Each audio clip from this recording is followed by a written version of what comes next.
Bien, entonces continuamos con el tema de la lepra. Les decía que estas dos formas son las formas en las que vamos a poder encontrar, sobre todo en la región de Latinoamérica, en Bolivia, en Brasil, en todos los países que estén en esta región, ¿no? Y hay algunas características que tenemos que tomar en cuenta para hacer la diferenciación entre las dos formas.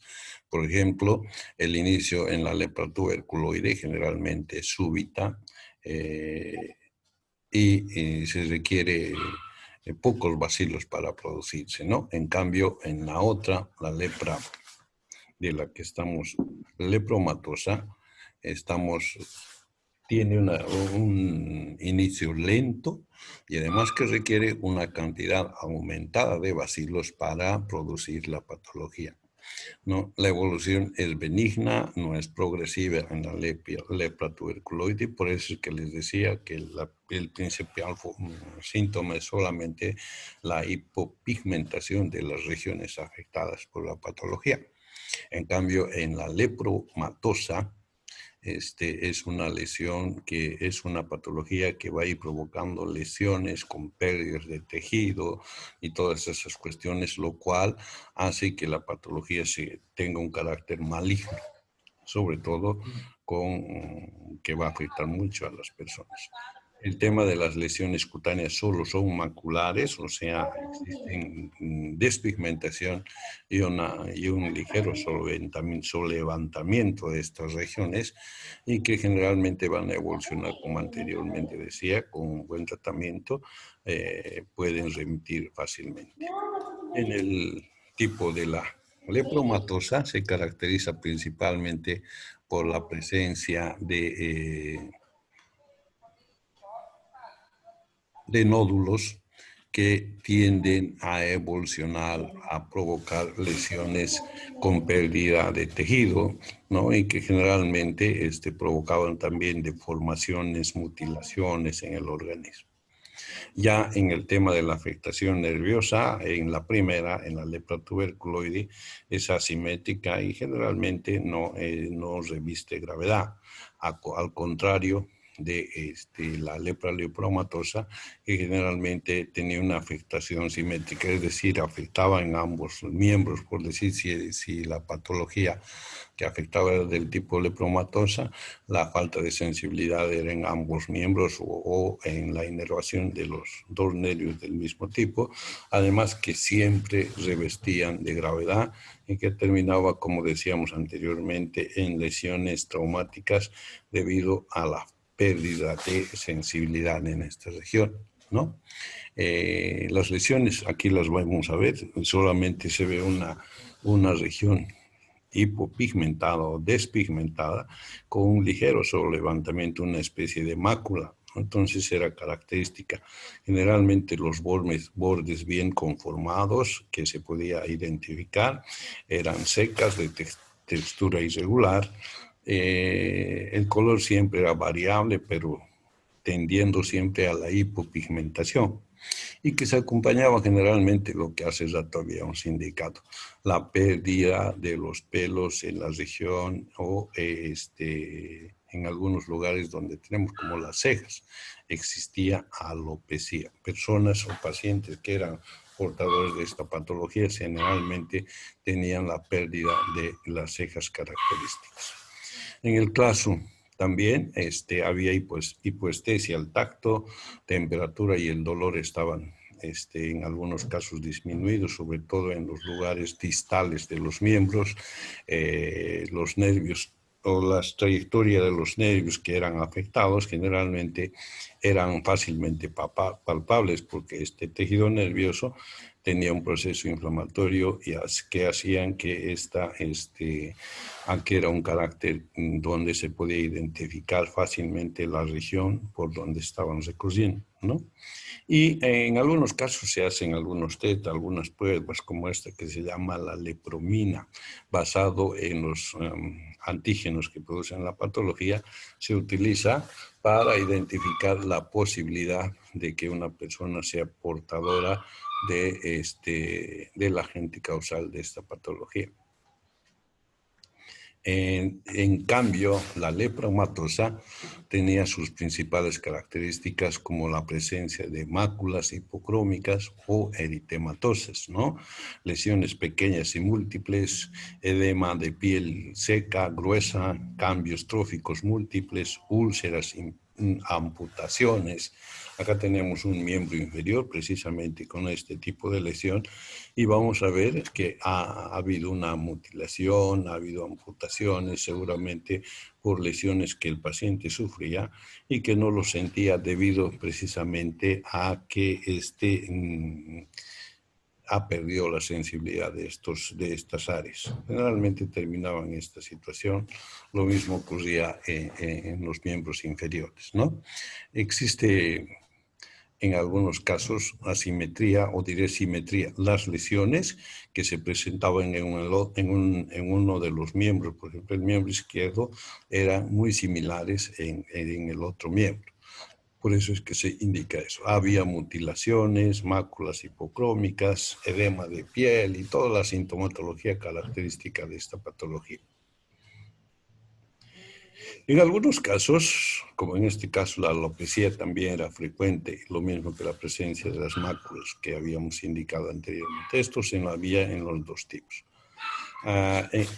Otro tipo de lepra también muy frecuente es el tema de aquella que se conoce como la hanseníasis o la enfermedad de Hansen, que viene de ese nombre, ¿no? Que se caracterizaba por la presencia de nódulos maculares, sobre todo las regiones afectadas con una baja temperatura o frías, había desfiguración, sobre todo causado por una infiltración cutánea o formación de nódulos en esta región y que en la medida en que iba evolucionando deformaba mucho más a este tipo de pacientes. En la epidemiología de la patología podemos decir que se transmite de forma directa de persona a persona, ya habíamos dicho como por una solución de continuidad de la piel o también por la absorción de los bacilos por vías respiratorias o por la mucosa nasal, ¿no? Actualmente es endémica en 28 países, eso quiere decir que lo tenemos durante todo el año.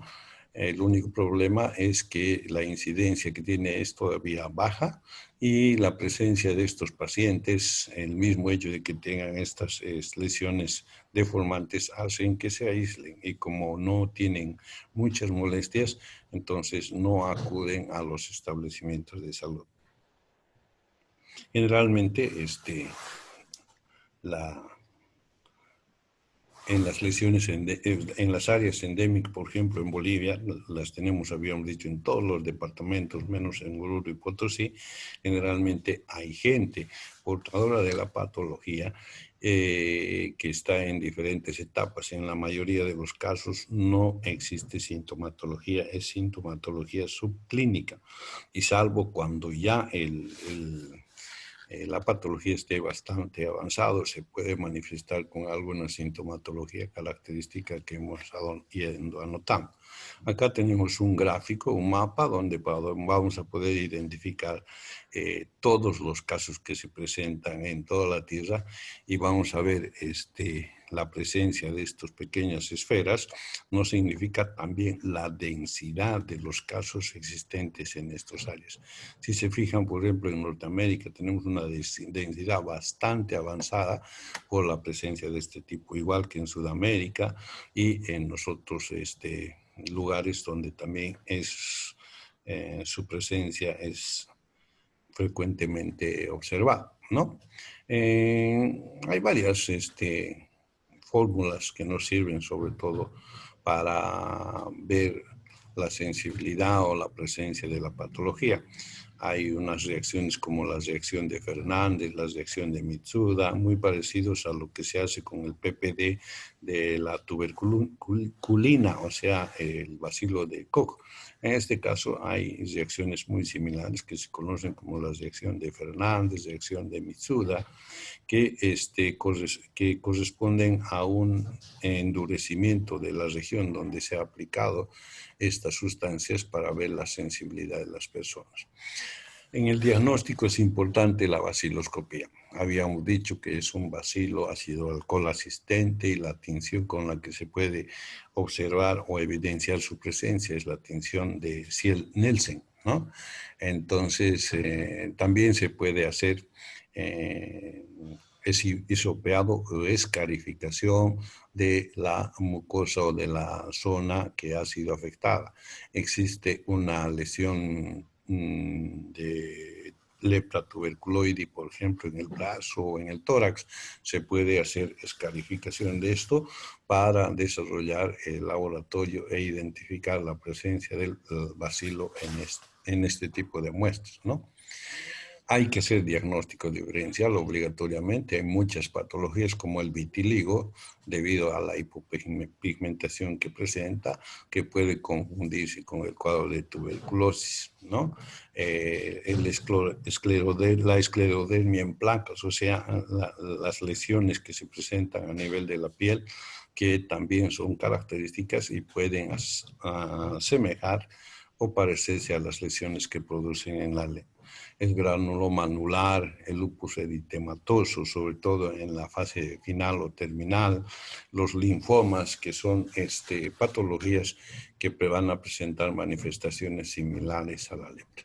Entonces, vean, es una patología bastante grave, sobre todo por su carácter deformante que tiene y por algunas complicaciones que pueden sufrir este tipo de patologías, ¿no? Como las ulceraciones, amputaciones de las falanges, el mal perforante plantar que habíamos visto anteriormente debido a la afectación del sistema nervioso, hay insuficiencia renal, hay insuficiencia hepática, sobre todo cuando los cuadros están muy evolucionados o han avanzado demasiado y que generalmente van a conducir al deceso de este tipo de pacientes. Los antibióticos en este caso son antibióticos también específicos, como el caso que se da para la tuberculosis, ¿no? Y entre estos podemos anotar los antibióticos como la dapsona, la rifampicina, la clofaximina, que son fármacos de primera línea para hacer el tratamiento de este tipo de patología. También se utiliza la claritromicina, la ofloxacina, la etionamida y la minoxiclina, que son antibióticos que actúan en este tipo de patologías. Pero el esquema de tratamiento que tenemos acá es el que generalmente se utiliza cuando existe la presencia de estos casos y se diagnostica. Entonces, estamos hablando de la rifampicina, que es uno de los medicamentos de primera línea, que junto a la dapsona son los antibióticos que se van a entregar como tratamiento, sobre todo a las personas que sean afectadas de esta patología. La rifampicina 60 miligramos una vez al mes, en el caso de los adultos, o la dapsona 100 miligramos al día, autoadministrado, y 100 miligramos al mes, o también en los niños usar la rifampicina 400 miligramos en forma mensual, un comprimido cada 300 miligramos, un comprimido 150 miligramos, o la dapsona 50 miligramos diarios y 50 miligramos una vez al mes, sobre todo en supositorio. Entonces, vean, este es el esquema de tratamiento que se utiliza, que con seguridad en algún momento, cuando ustedes estén desarrollando sus actividades, es posible que para eso ya cambie por el tema de la dinamicidad, por el tema de la resistencia bacteriana y todas esas cosas, pero actualmente el esquema que se está utilizando para el tratamiento es precisamente este esquema, que está inclusive en algunos programas del control de la lepra que se tiene en los diferentes países. Las complicaciones muy frecuentes son las que vamos a notar acá: el compromiso de los nervios cubital, mediano y ciático, sobre todo los que hemos visto con las consecuencias que hemos anotado. las ulceraciones, amputaciones de las falanges, el mal perforante plantar debido a la afectación del nervio ciático, la insuficiencia renal, la insuficiencia hepática, que son complicaciones generalmente que van a conducir a la persona a su deceso o a la muerte del paciente. Bien, fíjense, es una patología bastante impresionante. A nosotros estamos viendo imágenes, generalmente cuando tengan algún caso de estos, son casos que van a llegar de principio los familiares y luego si vienen estos al consultorio van a venir y se van a dar cuenta que son este tipo de pacientes porque van a utilizar ropa abrigada, van a utilizar gozos, van a utilizar chalinas o chales para tapar todo lo que está deformante y es impresionante. Por esta situación y por este tipo de presentación era una enfermedad que hacía que estos enfermos sean rechazados, sean aislados y que hasta ahora todavía se mantiene, ¿no? Y la llegada al consultorio de estos pacientes también se debe a este tipo de situaciones. Generalmente por esto llegan a tener grandes complicaciones y son pacientes que a veces llegan ya y cuando tienen complicaciones muy cerca del deceso. Entonces, esto es lo que se conoce como la enfermedad de Hansen o también la lepra. Bien, ¿alguna pregunta hasta aquí? No, doctor. Muy bien. Bien, entonces, como no hay preguntas, me van a dar un tiempo de unos 20 o 30 minutos. Voy a procesar el video, voy a pasar el cuadro y los 3 temas para que ustedes puedan tener ya como material del examen de evaluación final. Es posible, todavía no nos han dicho nada. Que, Doctor, sí, ya tenemos. Ahora nos falta solo lepra. sí, eso es lo que les voy a pasar enseguida. Lo voy a procesar, hacer el video para pasar a plataforma y también para pasarles a ustedes. Entonces yo, como es la última clase, quiero darles gracias por haberme entendido las muchas fallas que he tenido, porque el tema de la tecnología, manejo de computación y todas esas cosas para mí todavía es un poco difícil. Yo me formo en otro tipo de herramientas y manejo. Entonces, con todo eso, creo que de alguna forma hemos podido cumplir con lo que se nos ha encomendado y espero también a ustedes que hayan podido aprovechar esto. Muchas gracias, jóvenes. Nos vamos a ver en el siguiente curso. Ya, hasta el 10º, ¿no, doctor? Sí, sí, sí, sí. Hasta luego, jóvenes. Muchas gracias. Chao, chao. Chao, Hasta chao. luego, doctor. Chao. Hasta luego.